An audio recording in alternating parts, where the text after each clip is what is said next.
कैसे कतर में मोदी नीति नजर आ रही है, ये भी हम आपको बता दें। पीएम शेख मोहम्मद अल थानी से उनकी मुलाकात हुई। पीएम मोदी ने बातचीत को शानदार बताया है। कतर के अमीर शेख तमीम से आज उनकी मुलाकात होने जा रही है और द्विपक्षीय संबंधों पर कतर के अमीर से आज बातचीत होगी। क्षेत्रीय और वैश्विक मुद्दों पर आज बातचीत होगी। ज्यादा जानकारी के साथ हमारे सहयोगी प्रणय उपाध्याय फोन लाइन पर हमारे साथ जुड़े हुए हैं। प्रणय, आज का मुझे आप शेड्यूल बताएं। आज बेहद महत्वपूर्ण दिन है क्योंकि आज कतर के अमीर शेख तमीम से मुलाकात होने जा रही है प्रधानमंत्री की। दोनों देशों के बीच संबंधों को लेकर, तमाम वैश्विक मुद्दों को लेकर बातचीत होगी। देखिए, आज का दिन महत्वपूर्ण कहा जा सकता है और ये महत्वपूर्ण इसलिए भी हो गया है, जिस तरीके से आप जानती हैं कि 12 फरवरी को कतर ने एक बड़ा फैसला लेते हुए भारत के जो 8 नागरिक थे जो कतर की कैद में थे, उन्हें रिहा करने का फैसला किया। और उसके बाद प्रधानमंत्री की ये यात्रा न केवल भारत और कतर के रिश्तों के लिहाज से महत्वपूर्ण है, दोनों के जो कारोबारी संबंध है उनके लिहाज से महत्वपूर्ण है, बल्कि एक तरीके से इसे थैंक यू विजिट भी कहा जा सकता है, क्योंकि प्रधानमंत्री व्यक्तिगत रूप से जाके कतर के अमीर के साथ में मुलाकात जब करेंगे तो उस बातचीत की मेज के ऊपर जाहिर तौर पर एक धन्यवाद भी वो जरूर देना चाहेंगे। जिस तरीके से भारत की संवेदनाओं का, भारत की जो संवेदनशीलताएं हैं उनका ध्यान रखते हुए कतर ने यह फैसला लिया, क्योंकि दुबई के अंदर दोनों की मुलाकात हुई थी और उसी के बाद से कहा जा सकता है इस केस के अंदर एक बड़ा बदलाव आया। लेकिन अगर निवेश के लिहाज से बात की जाए, क्योंकि आज के कार्यक्रम का आपने जिक्र किया, आज कतर के अमीर जो है शेख मोहम्मद बिन अल थानी के साथ में मुलाकात होनी है और उसके साथ ही जो महत्वपूर्ण कहा जा सकता है दोनों देशों के कारोबारी संबंधों के लिहाज से, क्योंकि $20 अरब का दोनों के बीच में कारोबारी संबंध है और इसके अंदर भारत की भी करीब $450 मिलियन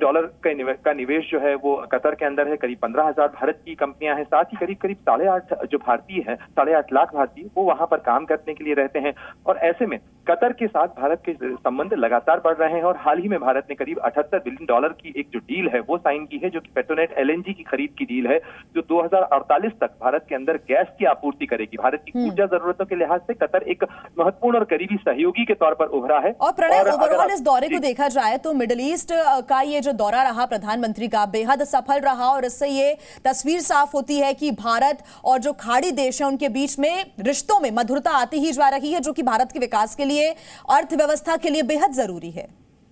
बिल्कुल, खाड़ी देशों के साथ भारत के रिश्तों के अंदर किसी तरीके की कोई खाड़ी या खाई न रहे और उसके ऊपर लगातार विकास और आर्थिक प्रगति के पुल बन सकें, इसके लिहाज से अगर देखा जाए तो प्रधानमंत्री मोदी की न केवल ये यात्रा बल्कि इसके पहले भी जो यात्राएं हुई हैं, उन्होंने भारत और गल्फ के जो कंट्रीज हैं उनके साथ में GCC, जहां भारत की सबसे बड़ी डायस्पोरा रहती है, भारतीय मूल के सबसे ज्यादा लोग जहां पर रहते हैं, उसके साथ भारत के रिश्तों को मजबूत करने के लिहाज से कई महत्वपूर्ण कदम उठाए हैं। अगर आप UAE के साथ में आर्थिक कॉरिडोर का फैसला देखें या कतर के साथ में जिस तरीके से ऊर्जा सुरक्षा को लेकर समझौते हाल ही में हुए हैं, और साथ ही आज की जो बातचीत है, आज की जो बैठक होगी प्रधानमंत्री मोदी और कतर के अमीर की, उसके अंदर भी कई महत्वपूर्ण फैसलों की उम्मीद की जा रही है जो भारत की ऊर्जा सुरक्षा के लिहाज से अहम होंगे। बिल्कुल प्रणय, और उसके पहले जब प्रधानमंत्री UAE गए, वहां पर भी उन्होंने वहां के राष्ट्रपति को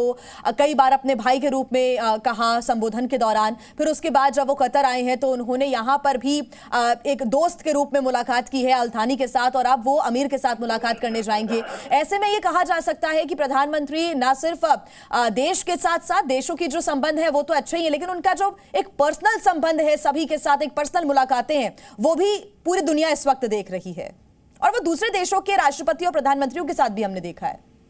देखिए, आप अच्छी तरीके से जानती हैं जिया कि इंटरनेशनल डिप्लोमेसी के अंदर जो व्यक्तिगत संबंध होते हैं, नेताओं के बीच की जो आपसी केमिस्ट्री होती है, उनके जो आपसी कनेक्ट होते हैं, उसकी एक बड़ी अहमियत होती है। और वो अहमियत इस लिहाज से महत्वपूर्ण होती है कि खास तौर पर ऐसी चीजें जब अटक जाती हैं, जैसे कतर में हमने देखा कि किस तरीके से 8 भारतीयों की जो कैद हुई, उसके बाद उन्हें सजाए मौत हुई, और किसी भी देश का सजाए मौत देने के बाद उस फैसले को न केवल पलटना बल्कि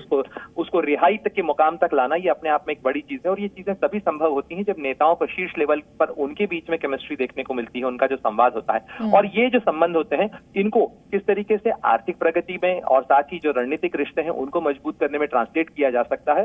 वो चीजें हमें देखने को मिली हैं, खासतौर पर चाहे UAE की बात करें, सऊदी अरब की बात करें, ओमान की बात करें, कतर की बात करें, इन तमाम खाड़ी देशों के मुल्कों के साथ में एक बड़ी जो बदलाव वो देखने को मिला है, खासतौर पर पिछले 10 सालों के अंदर भारत और खाड़ी देशों के। और प्रणय, शायद यही वजह है कि जो दूसरे देश भी हैं वो भारत की तरफ अब एक उम्मीद भरी नजरों से भी देखते हैं। अगर कोई काम है तो वो भारत को भी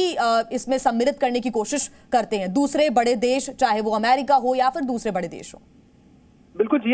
न केवल अमेरिका बल्कि पूरी दुनिया के अंदर भारत की जो बड़ी अहमियत है वो दो तीन लिहाज से है। पहली बात ये, भारत दुनिया की तेज रफ्तार अर्थव्यवस्था है और हर वो कोई भारत के साथ इस निवेश के अंदर भागीदार बनना चाहता है। दूसरा, भारत दुनिया का सबसे ज्यादा बड़ा आबादी वाला देश है, जहां पर मैन पावर सप्लाई के लिहाज से उनके लिए एक बड़ा संसाधन हो सकता है। साथ ही भारत की एक बढ़ती और उभरती हुई रणनीतिक अहमियत है, खासतौर पर अगर आप इंडियन ओशन की बात करें, हिंद महासागर के क्षेत्र में भारत एक बड़ी नौसैनिक ताकत है, उसका एक अलग अहमियत और उसका दबदबा है। ये न केवल अमेरिका जानता है, यही वजह है कि उसने क्वाड के अंदर भारत को साझेदार बनाया। उस लगातार कहता है कि इंडो पैसिफिक की जो नीति है वो भारत के बिना मुमकिन नहीं। और साथ ही